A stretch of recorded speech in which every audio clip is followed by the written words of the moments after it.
111 सिर्फ 111 नहीं है, 140 करोड़ सपने हैं ये।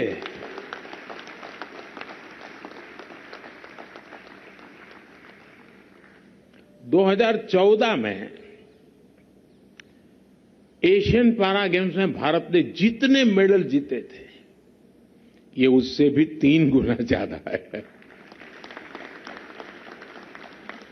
2014 की अपेक्षा हमें इस बार लगभग 10 गुना ज्यादा गोल्ड मेडल्स मिले हैं, 10 टाइम मोर। 2014 में हम ओवरऑल परफॉर्मेंस के 15वें स्थान पर थे, लेकिन आप सबने इस बार देश को टॉप 5 में ला करके रख दिया है।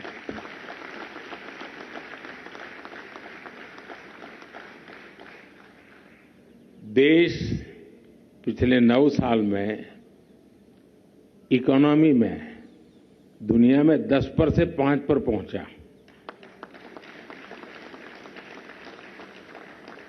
और आज आपने भी देश को 10 में से 5 पर पहुंचा दिया।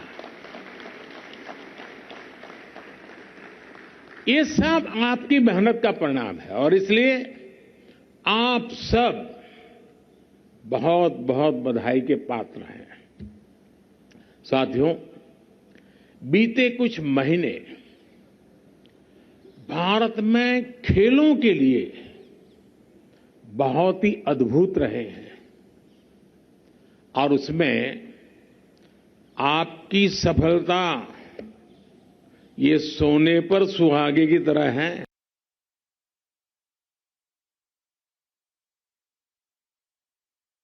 देश की वर्ल्ड एथलेटिक्स चैंपियन में गोल्ड मेडल मिला। भारत की बैडमिंटन मेंस डबल टीम ने एशियन गेम्स में अपना पहला गोल्ड जीता। भारत की पहली वुमेन्स डबल पेयर ने एशियन गेम्स में टेबल टेनिस का मेडल जीता। इंडियन मेन बैडमिंटन टीम ने 2022 का थॉमस कप जीतकर इतिहास बनाया।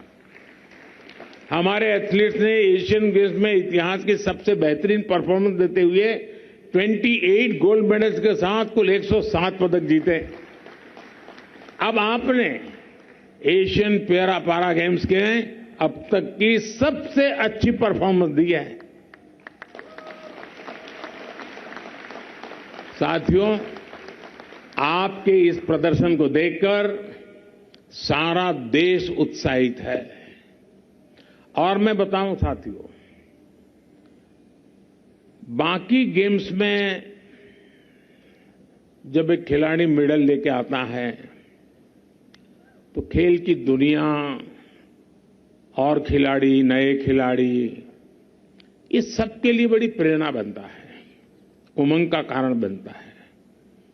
लेकिन जब एक दिव्यांग विजयी होकर के आता है ना, तो सिर्फ खेल नहीं, जीवन के हर क्षेत्र की वो प्रेरणा बन जाता है। जीवन के हर क्षेत्र के लिए वो एक इंस्पिरेशन बन जाता है।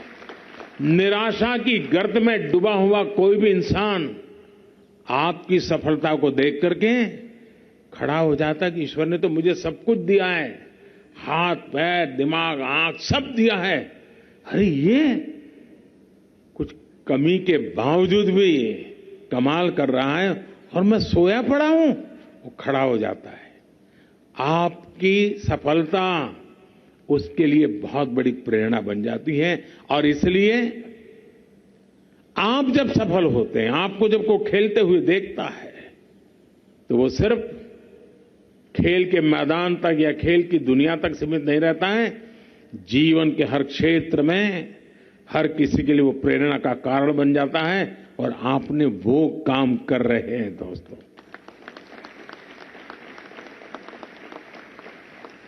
साथियों, ये स्पोर्टिंग कल्चर और स्पोर्टिंग सोसाइटी के रूप में भारत की प्रगति दिनों दिन हम सब देख रहे हैं। एक और कारण है जिसके चलते भारत में आगे बढ़ने का आत्मविश्वास आया है।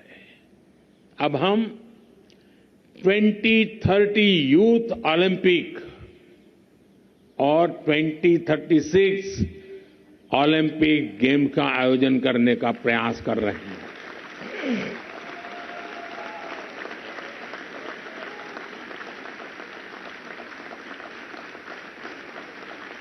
साथियों, आप जानते हैं स्पोर्ट्स में कोई शॉर्टकट नहीं होता है।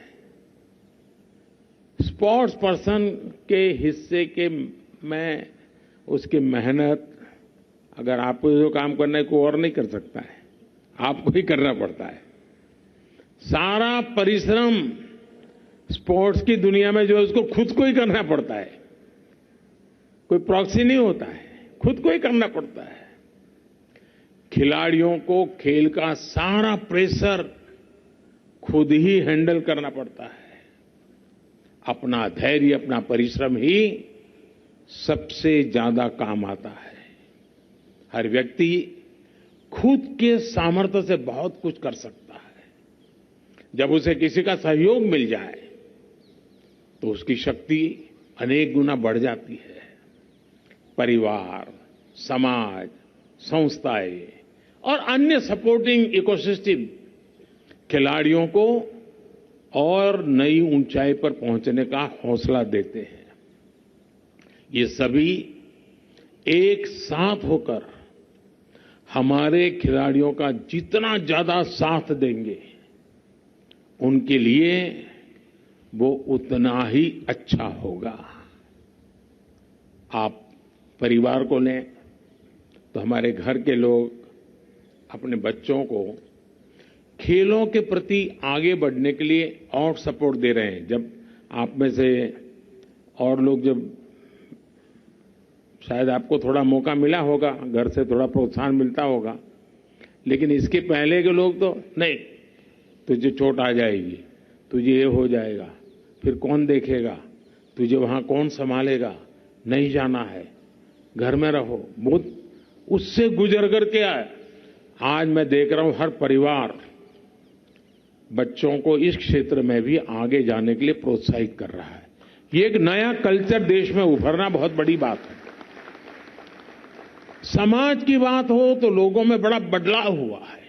अब आप भी देखते होंगे, पहले तो खेलकूद में अच्छा पढ़ते नहीं हो, आप जाके कहोगे मैं मेडल लेगा, अच्छा यही करते हो क्या, पढ़ते नहीं हो क्या, कहां से खाओगे, कहां से खाओगे, यही पूछते थे। अब अच्छा तुम ले आए, लाओ जरा मैं छू लूं, मैं भी जरा छू करके देखूं। ये बदलाव आया है। साथियों, उस वक्त अगर कोई स्पोर्ट्स में होता था तो उसे सेटल नहीं माना जाता था। उसको पूछा था, लेकिन सेटल होने के लिए क्या करोगे, यही पूछा जाता था। लेकिन अब स्पोर्ट्स को भी एक प्रोफेशन के रूप में समाज स्वीकार कर रहा है। साथियों, अगर मैं सरकार की बात करूं तो पहले ऐसा कहा जाता था कि खिलाड़ी सरकार के लिए है, लेकिन अब कहा जाता है कि सरकार पूरी की पूरी खिलाड़ियों के लिए है। जब सरकार और नीतियां बनाने वाले जमीन से जुड़े होते हैं, जब सरकार खिलाड़ियों के हित के प्रति संवेदनशील होती है, जब सरकार खिलाड़ियों के संघर्ष, उनके सपनों को समझती है, तो इसका सीधा प्रभाव सरकार की नीतियों में भी दिखाई देता है, अप्रोच में भी दिखाता है, सोच में भी दिखता है। देश में बेहतरीन खिलाड़ी पहले भी थे, लेकिन उन्हें सपोर्ट करने वाली नीतियां नहीं थी। ना अच्छी कोचिंग की व्यवस्था, ना आधुनिक इंफ्रास्ट्रक्चर और ना ही जरूरी आर्थिक मदद। तो फिर हमारे खिलाड़ी कैसे अपना परचम लहराते हैं? बीते 9 वर्षों में देश उस पुरानी सोच और पुरानी व्यवस्था से बाहर निकल गया है। आज देश में एक ऐसे खिलाड़ी है, कई ऐसे खिलाड़ी हैं जिन पर 4-4, 5-5 करोड़ रुपए खर्च किए जा रहे हैं। सरकार की अप्रोच अब एथलेट सेंट्रिक हो है। सरकार अब एथलेट्स के सामने से ऑब्स्टेकल्स दूर कर रही है, अपॉर्चुनिटीज बना रही है। कहा जाता है potential plus platform is equal to performance. जब पोटेंशियल को उचित प्लेटफॉर्म मिल जाए तो परफॉर्मेंस और बेहतर हो जाती है। खेलो इंडिया जैसी योजनाएं खिलाड़ियों के लिए ऐसा प्लेटफॉर्म बनी है जिनसे हमारे एथलीट्स को ग्रास रूट लेवल पर खोजने और सपोर्ट करने का रास्ता खुला है। आप में से कई लोग ये जानते होंगे कि कैसे टॉप्स इनिशिएटिव हमारे एथलीट्स को उनका प्रदर्शन सुधारने में मदद कर रहे हैं। पैरा एथलीट्स को मदद करने के लिए हमने ग्वालियर में डिसेबिलिटी स्पोर्ट्स ट्रेनिंग सेंटर की स्थापना भी की है। और आप में जो लोग गुजरात से परिचित होंगे उनको मालूम होगा कि इस दुनिया में सबसे पहले प्रवेश करने का प्रयास गुजरात से शुरू हुआ था और धीरे धीरे धीरे करके एक पूरा कल्चर विकसित हो गया। आज भी वो गांधीनगर की इंस्टीट्यूट, आप में से बहुत लोग हैं जो शायद वहां पर ट्रेनिंग के लिए जाते हैं, ट्रेनिंग पर रहते हैं। कहने का तात्पर्य है कि सारी इंस्टीट्यूशंस जब आकार लेती है तो तब उसका सामर्थ्य पता नहीं होता है, लेकिन जब निरंतर वहां साधना होती है तो सामर्थ्य की अनुभूति देश करने लग जाता है। मुझे विश्वास है कि ये जो सारी फैसिलिटीज है, आप जैसे कई और विजेता देश को मिलने वाले हैं, मेरा पूरा भरोसा है। साथियों, 300 से ज्यादा के आप लोगों के ग्रुप में मैंने पहले ही कहा कोई भी हारा नहीं है। और मेरा जो मंत्र है मैं दोबारा कहता हूं, कुछ जीत करके आए हैं, कुछ सीख करके आए हैं। आप मेडल से ज्यादा खुद और अपनी लिगेसी को देखिए, क्योंकि वही सबसे बड़ी बात है।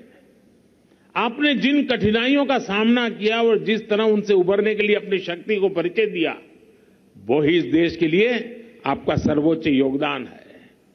आप में से कई लोग छोटे शहरों, सामान्य पृष्ठभूमि और मुश्किल परिस्थितियों से निकल करके यहां आए हैं। कई लोगों ने जन्म से शारीरिक परेशानियों का सामना किया है। कई लोग दूर दराज के गांव में रहे हैं। किसी के साथ ऐसी दुर्घटना हुई है जिसने उनका पूरा जीवन बदल डाला है, लेकिन आप फिर भी अड़िग हैं। आपकी सफलता सोशल मीडिया पर देखिए, शायद किसी खेल को इन दिनों इतनी प्रसिद्धि नहीं मिलती है जितनी आप लोगों को मिलती है।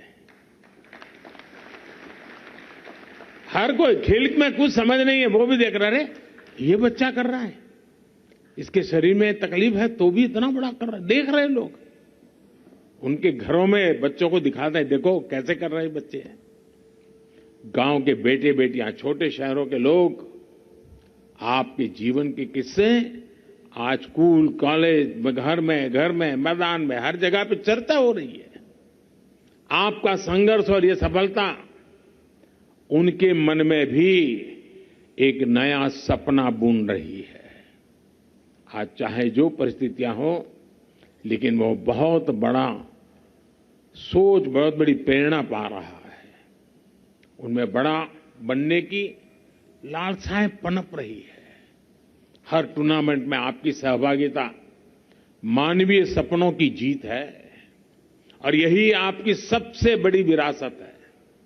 और इसी कारण मुझे यह विश्वास है कि आप ऐसे ही परिश्रम करेंगे और देश का गौरव बढ़ाते रहेंगे।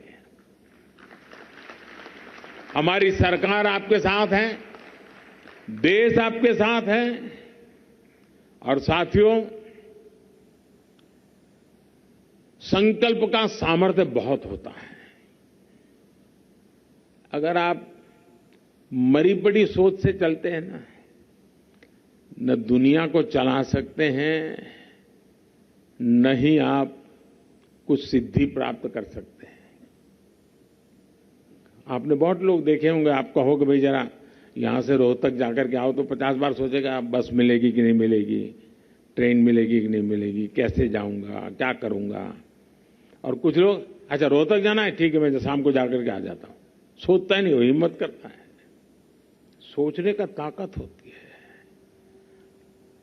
और आपने देखा होगा 100 के पार कहना ऐसे नहीं होता है जी।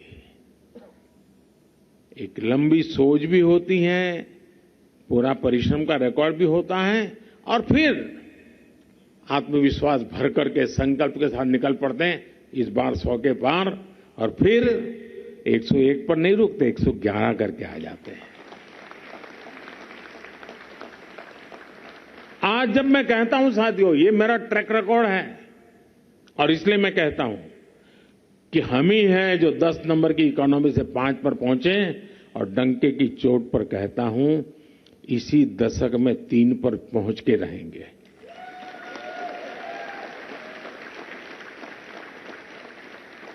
इसी के आधार पर मैं कहता हूं 2047 में ये देश विकसित भारत बन के रहेगा। अगर मेरे दिव्यांगजन सपने पूरे कर सकते हैं तो 140 करोड़ की ताकत एक भी सपने को अधूरा नहीं रहने देगी, ये मेरा विश्वास है। साथियों, मैं आपको बहुत बहुत बधाई देता हूं, बहुत बहुत शुभकामनाएं देता हूं, लेकिन हमें यहां रुकना नहीं है। और नए संकल्प और नया आत्मविश्वास, हर सुबह नई सुबह, तभी तो जाकर के मंजिल अपने पास आती है। दोस्तों बहुत बहुत धन्यवाद, बहुत बहुत शुभकामनाएं।